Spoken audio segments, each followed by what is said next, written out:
It came to me in a dream. No, not really. It did hit me seconds after waking up, though. Name any issue you have with gaming. Here's the question. Is it possible we're reducing complex topics into simple answers? If you automatically said no, that's it. You're doing the thing. I asked that in an email I got months back about my Stop Killing Games videos. I never got an answer. Keep in mind, I was replying to an email sent to me. Right now, too much of what we say is based on how we feel or what we think. Our questions have answers. No doubt, gaming has issues. But I'm talking about understanding, not blanket forgiveness. I can show you what I mean. I can't remember what the topic was, but I replied to a community post or comment. All I asked was, is it possible we're reducing complex topics? Again, no answer. Then, just this week, I saw a short and asked again. It's a simple question I've been asking for a while now, and this is the internet. Everybody has something to say, but this is a question gamers can't answer.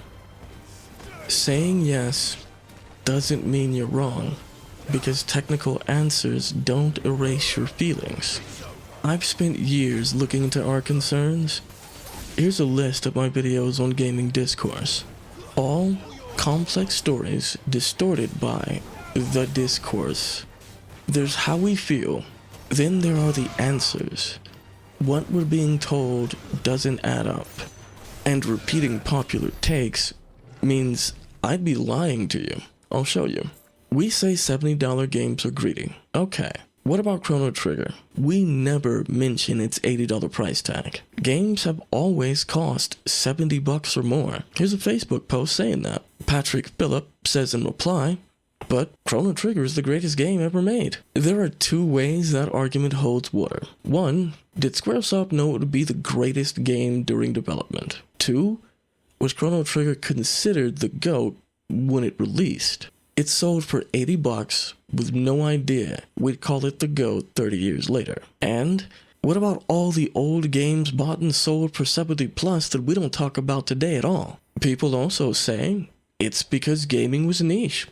That's kinda true. Except when games were niche, they cost $200. Ignoring facts doesn't make games cheaper. If we aren't getting the whole story, we can't fix anything. About a month before Baldur's Gate 3 released, Jason Berg, a developer over at Xbox, posted this tweet. I would not be surprised if this was more development effort than 2 or 3 games in the genre combined. It's Rockstar level nonsense for scope. Only a few studio groups could even try this. I can't wait to play, but this kind of effort likely won't be replicated this decade. Followed by this straw man of a video. AAA game developers want you to know that this is Rockstar level nonsense for scope, that it's foolhardy to set expectations higher, and Baldur's Gate 3 should not be used as a raised standard to RPGs going forward. Why was the first response to defend the current state of AAA gaming? Why did I call that a straw man? Well, I'll let him explain in his follow-up video. Could I have pointed out that Xalvier, who I believe I'm saying his name correctly this time, had other context that I should have highlighted in the video better? Yes. Should I have pointed out that Xalvier also is an independent developer? Yes. I played his own words in context, and Destin described the literal definition of a straw man. See? Developers weren't right because they said so. Nah. Devs were right because they're provably right. And this publicly available information disproves everything Destin said. This has been happening for years across dozens of topics. Don't believe me? Watch BG3 is Rockstar level nonsense, or games were always $70. Really, watch any of my videos. No, really, watch the videos. I'd appreciate the views. Here's why this keeps happening. It wasn't about him, though. It was about the people at the AAA companies with all the resources available to them reacting the way that they did to the video. Pot Have you met Kettle? BG3 Panic was posted on the largest gaming outlet on YouTube. IGN is the AAA of gaming journalism. Destin had the resources to check. He chose not to accurately report a story. If influencers and outlets aren't responsible for their own words, then who is? Look, we all do what I'm describing. So I got no beef or grief to give Destin. He's just an example. Gaming discourse needs deeper conversation because it benefits players. Right now, there's a lot we don't understand, and that's only causing anger, confusion, and frustration. The only way to fix that is with understanding, and we only get there with better answers. So, once more with feeling, technical answers do not erase your concerns. How you feel is important. I want a better state of gaming too. I also want games with fewer bugs, a diverse range of titles to play, with little to no MTX at all. I want developers, engineers, designers, and artists to get paid more. But we've labeled all MTX bad, without digging into why they exist. Yes, sometimes, too often even, it's greed. But is it always greed? We need to know why games release buggy. Let's find out why one genre dominates others. If we want the people making games to be treated better and make more money, we need to know why games cost what they cost and where that money goes.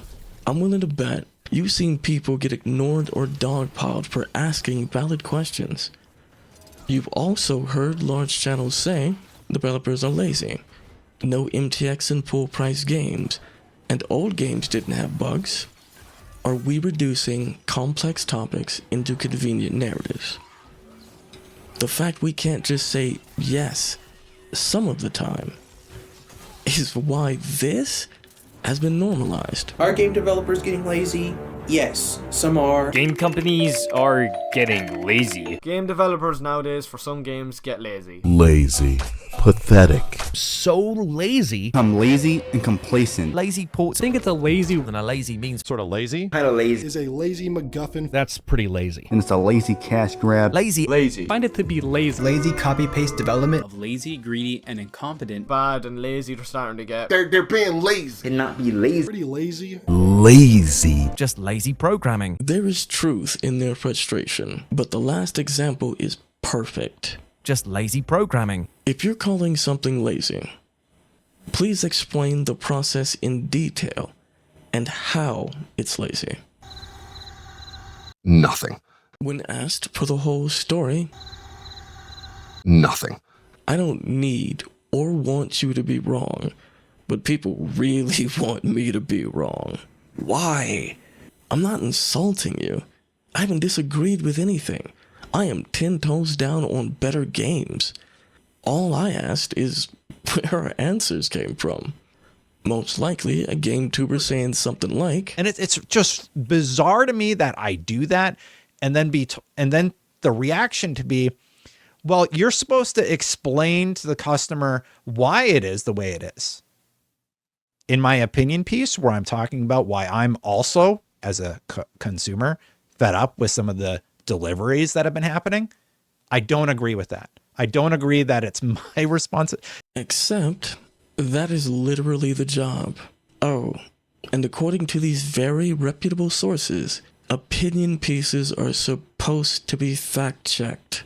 Because opinions based on alternative facts aren't valid opinions, it's misinformation.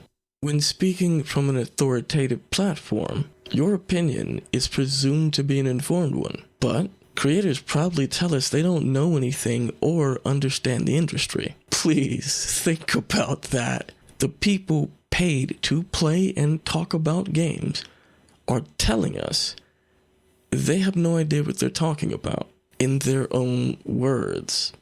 How do we fix anything if we don't understand the topic? This next bit is a 7-year-old conversation between Yang Ye and Jason Schreier. I wanted to cut this next bit, but it is too Damn, good. You have so much knowledge on insider knowledge on what goes on and why things work the way they do. Consumers don't have that. Apologies for butting in. This is Udemy. If they wanted to, they could find courses on Godot, Unity, and Unreal. They don't need to be game devs to watch a course. Anyone can understand game development. You were saying, Jan? And and well, they could. I think one of the reasons that some people don't have it is because they don't want to learn. Anyone can understand game development.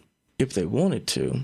There is a level of knowledge out there that I think your average gamer could certainly reach. And I actually think that, and this is not pointing fingers at you, but I do think that one of the problems is that a lot of YouTube videos are very much designed in a way where it's someone talking about things, sometimes talking about things they don't really understand, making guesses, maybe reading things they saw on Reddit, and kind of spreading this level of misinformation. And I think that's a real problem. I let that clip in because it shows that 7 years later, we're still having the same conversation. Now, where were we? This video isn't some gotcha.